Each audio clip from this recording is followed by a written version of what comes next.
नमस्कार। तो कैसे हैं आप सब लोग। उम्मीद है आप सब अच्छे होंगे और अपनी तैयारी को बड़े बेहतरीन ढंग से कर रहे होंगे। आज हम आपके सामने लेकर आए हैं एक इम्पोर्टेंट सामान्य अध्ययन की बुक।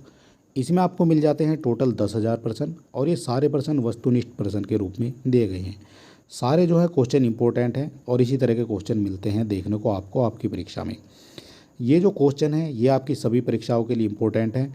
चाहे आप यूपीएससी का एग्ज़ाम दे रहे हैं, state PCS, SSC, banking, railway या फिर डिफेंस की कोई भी एग्ज़ाम आप दे रहे हैं, सभी के लिए ये हो जाते हैं इम्पोर्टेंट। और ये बुक एक दिन में कवर करानी जो है उचित नहीं है, तो इसके लिए हमें जो है काफ़ी जो है इसके पार्ट में जो है इसको डिवाइड करना पड़ेगा। इसमें जो है क्या क्या मिल जाता है आपको, तो ये इसकी विषय सूची है। इसमें आपको इतिहास मिल जाएगा, ठीक है। इसमें आपको भूगोल भी मिल जाएगा और भारतीय राज्य व्यवस्था से भी जो है संबंधित क्वेश्चन आपको इसमें मिलने वाले हैं। इसके बाद मिल जाते हैं भारतीय अर्थव्यवस्था से संबंधित क्वेश्चन और इसके बाद आपको पर्यावरण और पारिस्थितिकी की भी बात करेंगे इसी में। और सबसे लास्ट में जो है हम आ जाएंगे फिर सामान्य विज्ञान पे। सामान्य विज्ञान, प्रमुख फसलें और सामान्य ज्ञान जो है फिर आ जाता है आपका वर्ल्ड का। तो चलिए देर नहीं करेंगे, शुरू करेंगे। और यहाँ से जो है हम इसको शुरू करने वाले हैं। टोटल 10,000 क्वेश्चन आपको मिलने वाले हैं एक ही बुक से। और आज का जो हमारा वीडियो हो जाएगा ये हो जाएगा, हमारा आज का टॉपिक हो जाएगा प्राचीन भारत का। प्राचीन भारत से जो भी इम्पोर्टेंट क्वेश्चन है वो सब देखने को मिल जाएंगे आपको इसी वीडियो में। तो चलिए देर नहीं करेंगे और शुरू करेंगे आज का हमारा इम्पोर्टेंट वीडियो। सबसे पहला क्वेश्चन हो जाएगा आज का, पूर्व पाषाण काल से एक ही कब्र से 3 मानव के कंकाल निकाले गए हैं। एक ही कब्र से निकाले गए हैं 3 मानव के कंकाल। तो ये निकाले गए हैं दमदमा से। दमदमा में दबा कर रखे गए थे 3 मानव के कंकाल। आप रिलेट करके याद रखेंगे तो ज़्यादा समय तक आप याद रख सकते हैं। इसके बारे में थोड़ा सा जानने की कोशिश करेंगे। उत्तर प्रदेश के प्रतापगढ़ में स्थित है मध्य पाषाणिक पुरास्थल सरायनहर और मेहदा तथा दमदमा का जो उत्खनन है वो इलाहाबाद विश्वविद्यालय द्वारा किया गया था। किसके द्वारा इसका उत्खनन किया गया था, तो इलाहाबाद विश्वविद्यालय के द्वारा किया गया था। दमदमा में खुदाई से कुल मिले हैं 41 सबमानव समाधान। कितने मिल जाते हैं ये क्वेश्चन आपसे पूछ लिया जाएगा। तो 41 समाधान वहाँ से प्राप्त हुए हैं, जिनमें 5 समाधान जो हैं युग्म समाधान हैं और एक समाधान में 3 मानव के कंकाल प्राप्त हुए हैं। अन्य समाधानों में जो है एकल मानव कंकाल प्राप्त हुए। एकल मतलब एक एक जो है प्राप्त हुए हैं अन्य से। इसके बाद जो सरायनहर राय से संयुक्त रूप से 2 पुरुषों 2 स्त्रियों और एक साथ दफनाए जाने के प्रमाण भी प्राप्त हुए हैं। यहाँ की समाधियाँ छिछली और अंडाकार थी, ये भी आपको याद रखना है। कहाँ की हो जाती है छिछली और अंडाकार, तो ये हो जाती है दमदमा की, ठीक है। इंपॉर्टेंट क्वेश्चन हो जाता है आपकी सभी परीक्षाओं के लिए। क्वेश्चन नंबर देख लेते हैं 2। खाद्यान्न की कृषि सर्वप्रथम प्रारंभ हुई थी। जो खाद्यान्न है, जो हम खाद खाते हैं, अनाज, गेहूँ, चावल, जो भी चीज़ें होती हैं वो सब खाद्यान्नों के अंतर्गत आता है। तो इसकी जो कृषि की शुरुआत है वो सर्वप्रथम कहाँ से हुई है, तो इसकी सर्वप्रथम शुरुआत हो जाती है नवपाषाण काल से। ऑप्शन नंबर ए हो जाता है यहाँ पर करेक्ट। इसके बारे में भी थोड़ा सा जानने की कोशिश करेंगे। कृषि की शुरुआत सर्वप्रथम नवपाषाण काल में शुरू हुई थी। जौ एवं गेहूं को खाद्यान्न के रूप में उगाया गया था।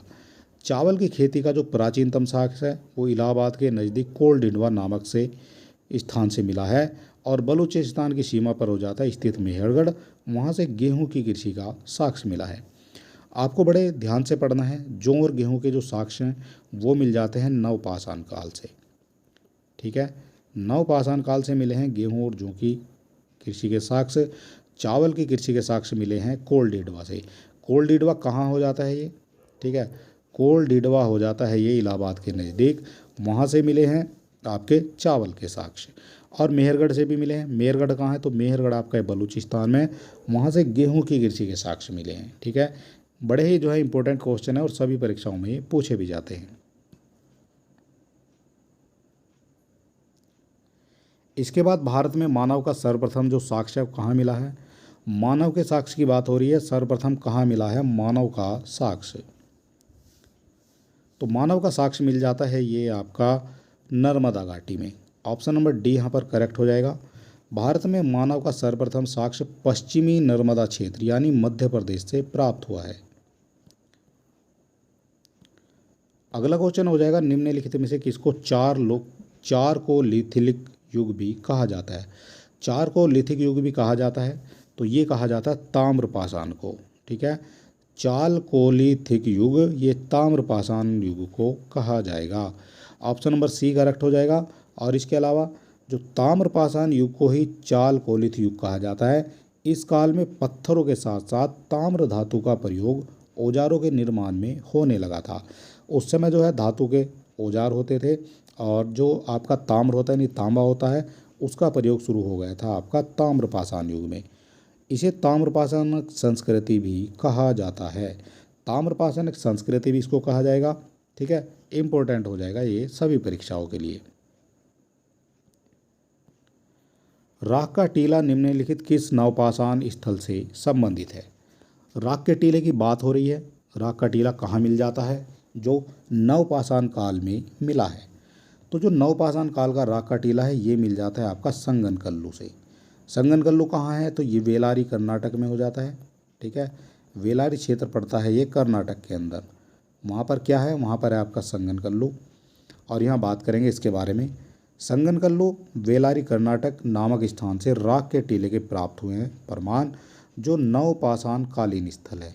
ये जो संगनकल्लू है ये नवपाषाण कालीन स्थल है। और ये टीले उस काल के हैं जब चरवाहा समूह के मौसमी शिविरों के जले हुए अवशेष जो है वहाँ से मिले हैं। ये टीले उस काल के हैं जब चरवाहा होते थे। ठीक है, एक चरवाहा होता था, उस काल के जो है वहाँ पर जले हुए टीले के अवशेष जो है मिले हैं।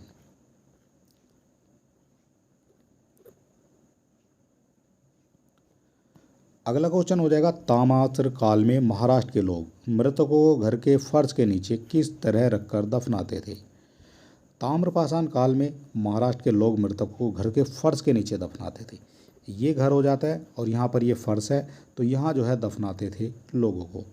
तो यहाँ दफनाते थे, वो किस तरह से दफनाते थे, तो वो दफनाए जाते थे उत्तर से दक्षिण की ओर। ठीक है, अब मान लिया ये आपका उत्तर हो जाता है और ये आपका दक्षिण हो जाता है, तो उत्तर की तरफ इसका सिर हो जाएगा और दक्षिण की तरफ इसके पैर हो जाएंगे। ठीक है, तो इस तरह से जो है दफनाए जाते थे उत्तर से दक्षिण की तरफ करके। ठीक है, कहाँ दफनाए जाते थे, तो ये दफनाए जाते थे ताम्रपाषाण काल में महाराष्ट्र के लोग। ठीक है, ये महाराष्ट्र की बात हो रही है। इसके बारे में थोड़ा सा जानने की कोशिश करेंगे। ताम्रपाषाण काल में महाराष्ट्र के लोग मृतकों को फर्श के नीचे उत्तर से दक्षिण की ओर दिशा में रखकर दफनाते थे।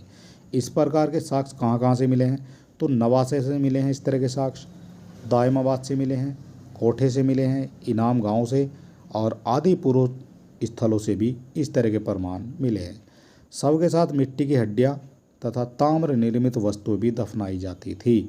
ठीक है, ये भी इम्पोर्टेंट हो जाता है, आपसे ये पूछ लिया जाएगा इसके साक्ष्य कहाँ से मिले हैं, तो ये महाराष्ट्र से मिले हैं। और महाराष्ट्र में हो जाता है नेवासा, दायमाबाद, कोठे और इनाम गांव। एक और इम्पोर्टेंट क्वेश्चन आ जाता है, ये भी आपसे कई बार पूछा जाता है आपकी परीक्षाओं में, और ये क्वेश्चन है गर्त आवास से। गर्त आवास के जो साक्ष्य हैं वो कहाँ से प्राप्त हुए हैं। गर्त आवास के साक्ष्य कहाँ से प्राप्त हुए हैं, तो ये हुए हैं बुरजहोम से। और बुरजहोम कहाँ हो जाता है, तो बुरजहोम हो जाता है आपका जम्मू कश्मीर में। गर्त आवास के साक्ष्य बुरजहोम से प्राप्त हुए हैं और ये जम्मू कश्मीर में श्रीनगर के निकट उत्तर पश्चिम में स्थित हो जाता है। जम्मू कश्मीर में है और श्रीनगर के निकट में है। यहाँ के जो समाधान से मानव कंकाल के साथ कुत्ते का कंकाल भी मिला है। तो ये जम्मू कश्मीर की स्थिति हो जाती है, ये जम्मू कश्मीर हो जाता है। और इसमें जो है मानव को दफनाया जाता है सबसे पहले, उसके बाद जो है इसके साथ जो है फिर इसके कुत्ते को भी दफना दिया जाता है। ठीक है, मानव के साथ ही कुत्ते के जो साक्ष्य मिले हैं दफनाने के वो मिले हैं बुरजहोम से। और बुरजहोम से क्या मिला है, तो गर्त आवास के साक्ष्य मिले हैं। गर्त आवास यानी कि जो एक ज़मीन है, ये जो है पूरी ज़मीन है और इसमें जो है अंदर गड्ढा करके लोग रहते थे। ठीक है, क्यों रहते थे, क्योंकि उनको जंगली जानवरों से भी बचना था, बारिश से भी बचना था और सर्दी से भी बचना था। इसलिए जो है उन्होंने गर्त आवास जो है सबसे उचित माध्यम निकाला था इन सभी चीज़ों से बचने के लिए, अपनी सुरक्षा के लिए। तो इसलिए जो है वो गर्त आवास में रहना उन्होंने स्टार्ट कर दिया था और वहीं से मिला है फिर कुत्ते को दफनाया गया है उन्हीं गर्त आवासों में। ठीक है, मानव के साथ जो है कुत्ते के कंकाल भी मिले हैं। इस स्थल की खोज की बात करेंगे तो ये हो जाती है 1935 में। डी टेरा और पीटरसन ने इसकी खोज की थी। कब की थी, 1935 में। अगला क्वेश्चन हो जाएगा, निम्नलिखित में से कौन सा अन्न मनुष्य द्वारा सबसे पहले प्रयोग होने वाला था। जो अन्न है सबसे पहले प्रयोग होने वाला था मनुष्य के द्वारा, तो ये हो जाता है जौ। ये कई बार पूछा जाता है क्वेश्चन, जौ हो जाता है और जौ को यव भी कहा जाता है। थोड़ा सा जानेंगे इसके बारे में, इम्पोर्टेंट क्वेश्चन है। वैश्विक दृष्टि से सर्वप्रथम जौ को 8000 ईसा पूर्व से निकट पूर्व भूमध्य सागर और ईरान के मध्य स्थित पश्चिमी एशिया के देशों में मानव द्वारा उगाया गया था। कहाँ उगाया था सबसे पहले, ये इम्पोर्टेंट हो जाता है वैश्विक दृष्टि से, ठीक है। और बाद में लगभग इन्हीं क्षेत्रों में 8000 ईसा पूर्व के आसपास ही गेहूं को भी उगाया गया है। तो सबसे पहले किस किस के साक्ष्य मिले हैं, तो सबसे पहले मिले हैं आपके जौ के, उसके बाद गेहूं के साक्ष्य मिल जाते हैं। 7000 ईसा पूर्व के आसपास चीन के यांगजी नदी घाटी क्षेत्र में सर्वप्रथम उगाया जाने वाला चावल तीसरा खाद्य अनाज है। सबसे पहले मिल जाते हैं आपके जौ के साक्ष्य, उसके बाद मिल जाते हैं आपके गेहूं के, और तीसरे नंबर पर आपके चावल के साक्ष्य मिल जाते हैं। चावल के कहाँ से मिले हैं, तो ये मिले हैं चीन से। चीन की हो जाती है यांगजी नदी, उसकी घाटी के क्षेत्र में ही चावल को उगाया गया था। मक्का मध्य एवं दक्षिण अमेरिकी क्षेत्र में 6000 ईसा पूर्व उगाया गया था। अच्छा, ये सबसे पहले पूछा जाता है सबसे ज़्यादा मक्का कहाँ होती है, तो ये आपके अमेरिका में ही होती है। क्यों होती है, क्योंकि सबसे पहले जो है अमेरिका में ही इसको उगाया गया था।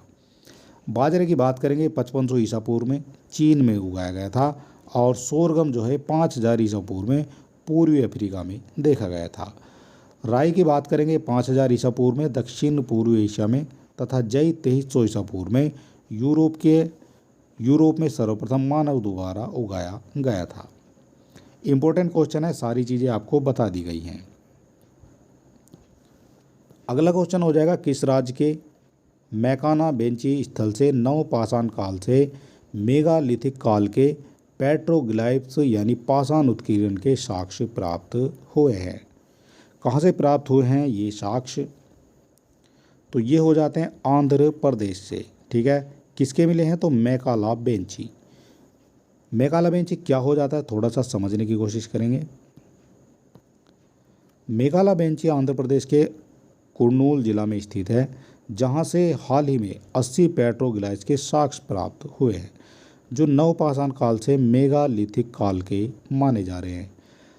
कंदानाथी के पश्चात आंध्र प्रदेश में यह दूसरा सबसे बड़ा पेट्रोग्लाइफ स्थल है। पेट्रोग्लाइफ्स चट्टानों पर उत्कीर्णन को कहा जाता है, ठीक है। पेट्रोग्लाइफ जो है चट्टानों पर उत्कीर्णन को कहा जाता है पेट्रोग्लाइफ, ठीक है। ये चीज़ आपने समझ ली है। अगला क्वेश्चन हो जाएगा, निम्नलिखित में से किसी एक संस्कृति ने अपने मृत भांडों को सर्वप्रथम चित्रित किया था। अपने जो मृत भांड होते हैं उनको चित्रित किया था सर्वप्रथम, वो कौन सी संस्कृति है ये आपको बताना है। तो ये हो जाती है ताम्रपाषाण काल। ताम्रपाषाण की जो संस्कृति है उसने अपने मृत भांडों को सर्वप्रथम चित्रित किया था। लोह युग की संस्कृति ने सर्वप्रथम अपने मृत भांडों को चित्रित किया। हालांकि ताम्रपाषाण संस्कृतियों में भी चित्रित मृत भांड पाए जाते हैं, ठीक है। लोह युग की बात हो रही है तो लोह की संस्कृति ने सर्वप्रथम अपने मृत भांडों को चित्रित किया था, और ताम्रपाषाण संस्कृतियों में भी चित्रित मृत भांड पाए गए हैं। ये जो मृत भांड है नाना प्रकार के होते थे, नहीं बहुत प्रकार के होते थे, जिनमें अधिक प्रसिद्ध है सबसे साधारण तस्तरिया, टोटीदार कलश, डंडीदार चषक, साधारण कटोरे, बड़े संयंत्र पात्र और कटोरे, ठीक है। इस तरह से जो है आपका ये करेक्ट आंसर हो जाता है। और चलिए दोस्तों, कल हमारी स्टार्ट हो जाएगी सिंधु घाटी सभ्यता। सिंधु घाटी सभ्यता को हम कल टॉपिक में जो है ले लेते हैं, और इसमें काफ़ी सारे क्वेश्चन हैं तो इसमें जो है कवर नहीं हो पाएगा। और आज का वीडियो आपको कैसा लगा, किस तरह के क्वेश्चन हैं, आप हमें कमेंट बॉक्स में लिख सकते हैं। अगर आप चैनल पर नए हैं तो हमारे चैनल को सब्सक्राइब भी कर सकते हैं, और वीडियो को अपने दोस्तों में भी शेयर कर सकते हैं। और चलिए दोस्तों, मिलते हैं नेक्स्ट वीडियो में, तब तक के लिए नमस्कार।